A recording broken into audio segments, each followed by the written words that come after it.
and welcome to the Mayor's Corner, where we discuss all things Wilmington. This evening's special guest is Tanny Washington, the Mayor's Chief of Staff, an African-American woman that has served the city of Wilmington for almost 3 decades. Tanny, thank you so much for joining us this evening. Thanks for having me, Ashley. I'm excited to be here. So you're the first woman to be appointed as Chief of Staff to a mayor here in the city of Wilmington. Tell me why that's significant to you. First, let me say that Wilmington holds a special place in my heart. I was born and raised here. I raised my family here, and I began my professional career here. What many of you might not know is that my first internship was with the city of Wilmington. I served under Mayor McLaughlin in his office at the time.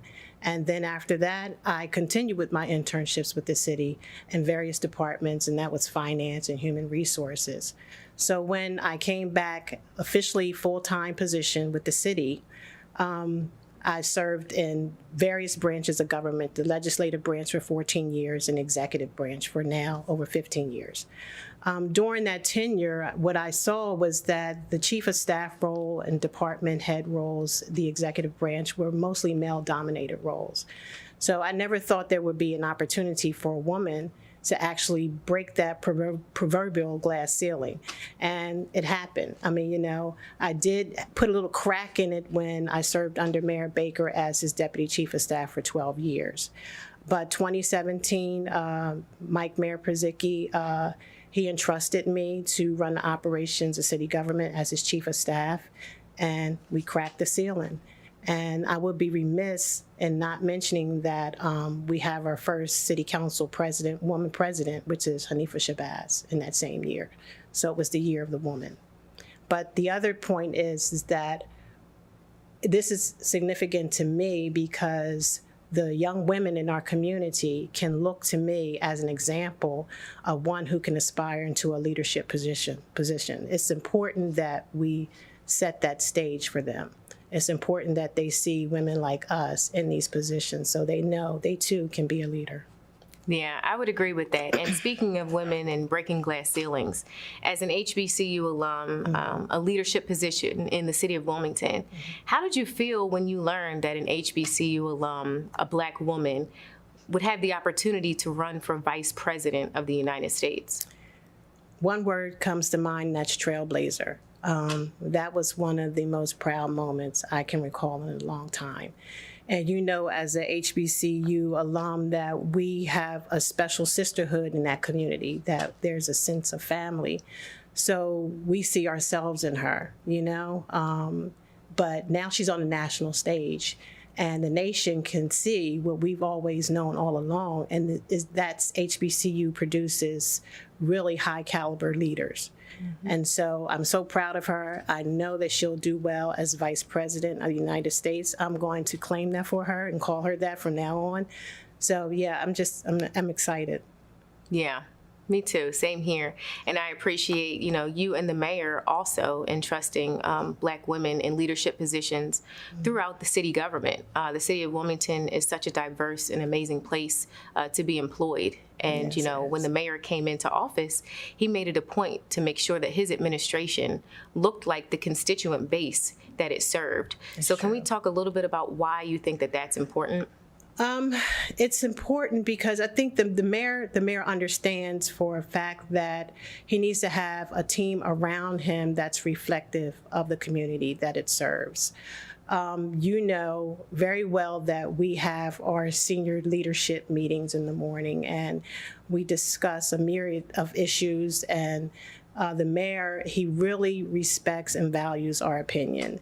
I mean, even when that conversation gets tough, he doesn't stymie our opinion. He takes it, he deliberates on it, and he makes the proper decision. But he values his staff, and I think that as far as the community goes, you know, there's a sense of trust with us because they see themselves in us too. Right? So we have people in city government that are just like me. You know, they get us. And so every person that's in the mayor's office has some touch on the community. They're in there making a difference in some way, some shape or form.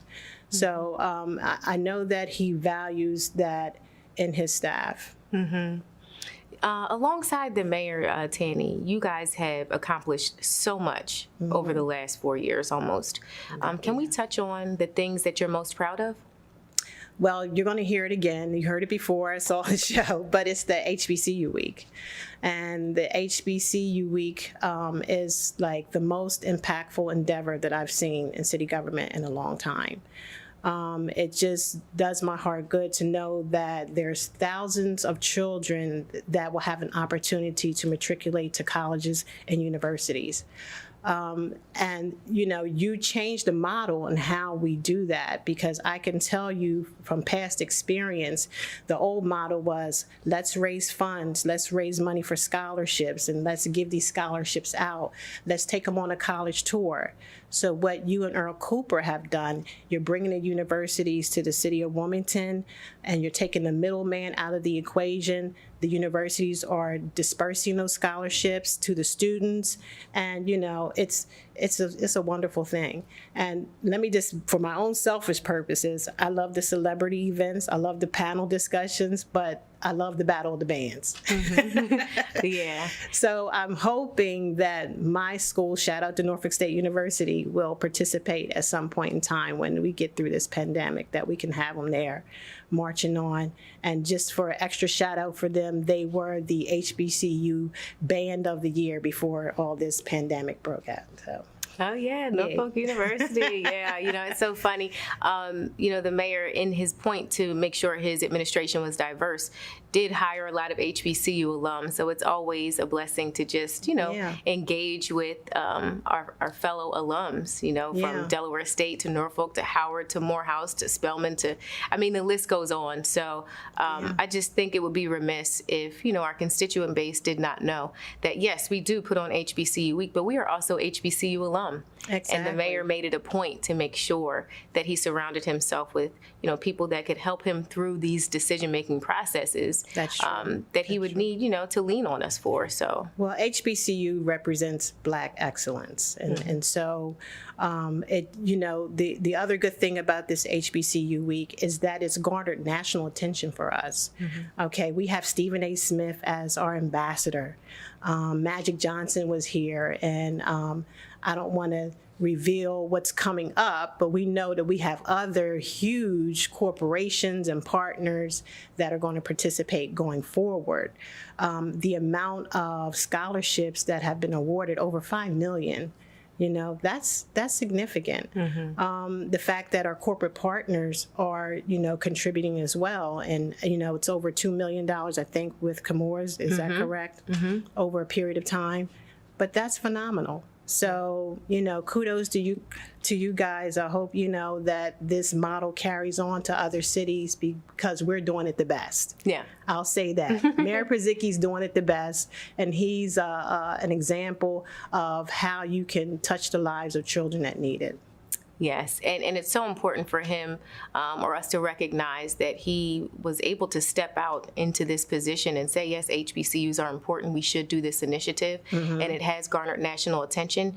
We have scholarship opportunities being offered this year, not only from the Comores Company, who has offered a very significant amount, but the NFL is coming in with scholarship awards, and Capital One. Yeah. So, you know, whoever's listening, please encourage high school-aged youth around you to register for the fair at hbcuweek.org. The mayor was a major champion of this. He still stands behind it. And without his leadership, this would not have taken place here in the city of Wilmington. That's correct. So we have to recognize that those opportunities, you know, it has come from a dedicated leader of the city of Wilmington that takes the education of our youth in the city as a priority.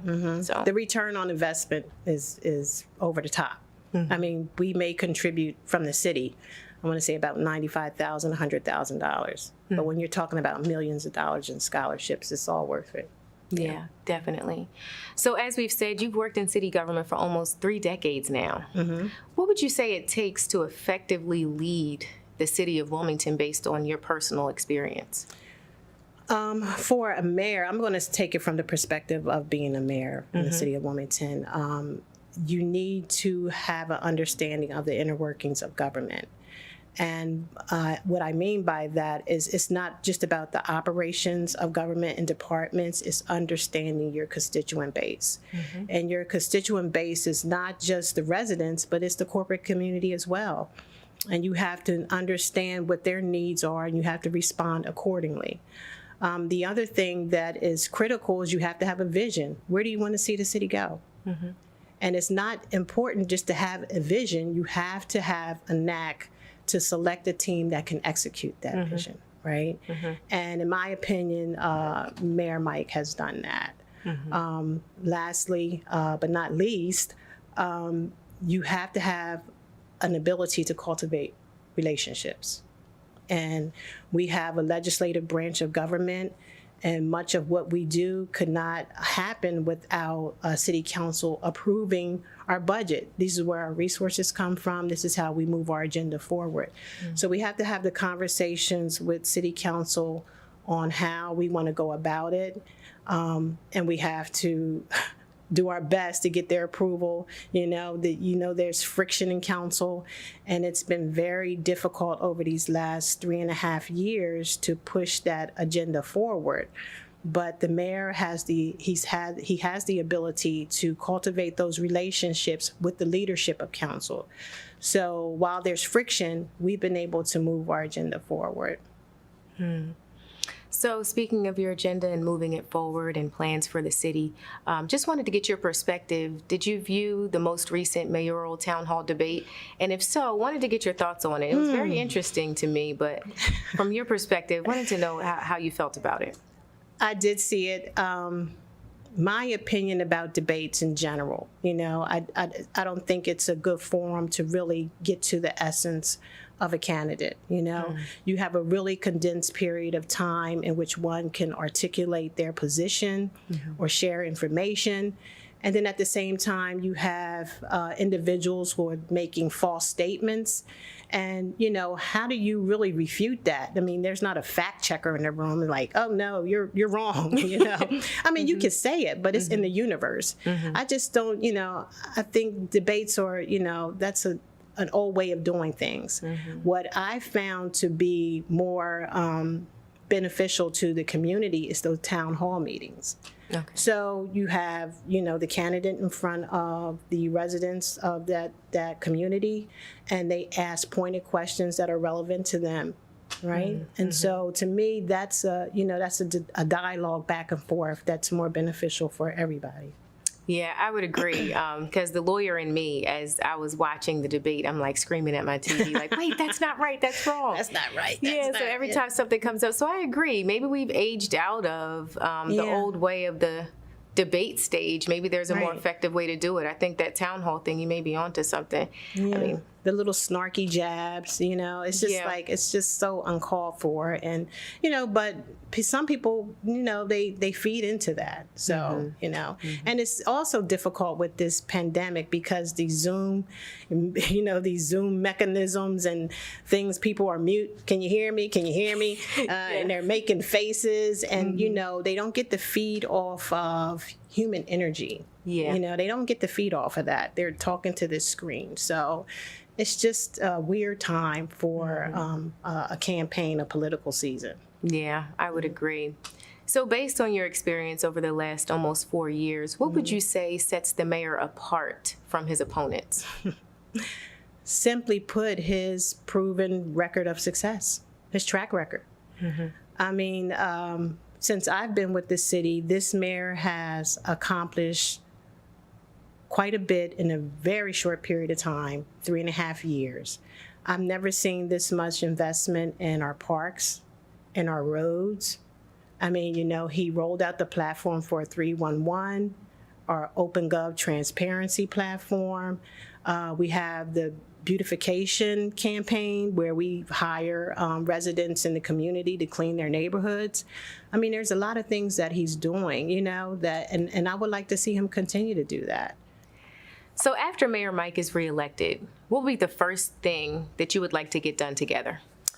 That would be, and you've heard him say this, resurrect the blight legislation, the blight ordinance. And simply put, that legislation really just focuses on landlords being held accountable.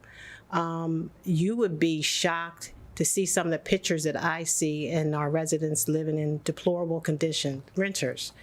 And the landlords, they get away with it. And I'm not painting a broad brush over all landlords, because there are some responsible landlords. But for those who aren't, they need to be held accountable. And the way that our current system is set up is such a protracted process. It takes like 9 months to a year to get any remedy to the situation. So we have to change our code so we can have the landlords respond more quickly. It's just, everybody deserves to live in a safe, healthy environment. When you have these landlords that are just collecting a check and just going, it not only impacts the person that's living there, but also the whole entire neighborhood. I mean, these people have invested money, they take pride in their property, and then you have these people that really don't care about people. And if that's the way you feel, then you should get out of that business. But so, it really pains me when I hear people say, oh, Mike Przicki's all about property, not people. This is a quality of life issue. Okay, people living in decent housing is a quality of life issue. So we must get to a point where we're able to help them. And yeah, I would agree with that. And there's been discussion about some of the voters in our constituent base making this election strictly race-based. What would your response to that be? Let me tell you what I see as I walk with the mayor through the neighborhoods, all neighborhoods. People recognize the positive things that are going on. They recognize the investments in the park. They recognize the vibrancy of downtown before the pandemic hit. They recognize the responsiveness that city government gives to them. I mean, when we first came into office, people said, I've been on the phone for an hour, I can't get through. It's our job to respond to them quickly and address their issues. That's what city taxpayer dollars are going for, is for services. So we have to do it in a really efficient way, and we have to be responsive. So, he's doing great things, and don't be fooled. Don't underestimate the voter. They see this. They see this, and they see people that are spreading falsehoods. They see people for what they really are. And I know this is a time of civil unrest, and people are trying to pander to that and, make that the issue. He can't identify with our community, blah, blah, blah. We have to have a Black person in there. You have to have a capable person in there. You have to have a leader in there. You have to have somebody who could take the city to the next level, continue what he's doing, and I believe in his vision. And I hope and pray that the citizens do too, and we have another opportunity to move forward. So I would agree with that, Tanny. And if it were up to me, I would be screaming that from the mountains because, as you've explained, we see the progress in the city of Wilmington, and we cannot afford to make this election strictly based on the color of the skin of the candidate. It has to do exactly with what you said, the capability of the person that is running the city of Wilmington. And we've seen, for almost 4 years, we've seen the accomplishments that this administration was able to overcome in almost 4 years quickly. I mean, very expedient process. Buildings going up, houses, hotels, vibrancy, parks, roads being paved, thousands of kids getting into school, some getting full rides. I mean, these are things that you don't see in general across different cities in America. That's true. So like you, I would implore the constituents that are watching to explain this and to keep shouting from the mountaintops that we need a capable person to lead the city government. And I've had a good time with you, Tanny. I really appreciate your time. Thank you, Ashley. It was a pleasure being here, and I'm going to claim it for us. I'll see you on the other side for the next 4 years. Oh, yeah. We'll see you then. Thank you. So thank you for tuning in to the Mayor's Corner. I'm Ashley Christopher, and we'll see you next time.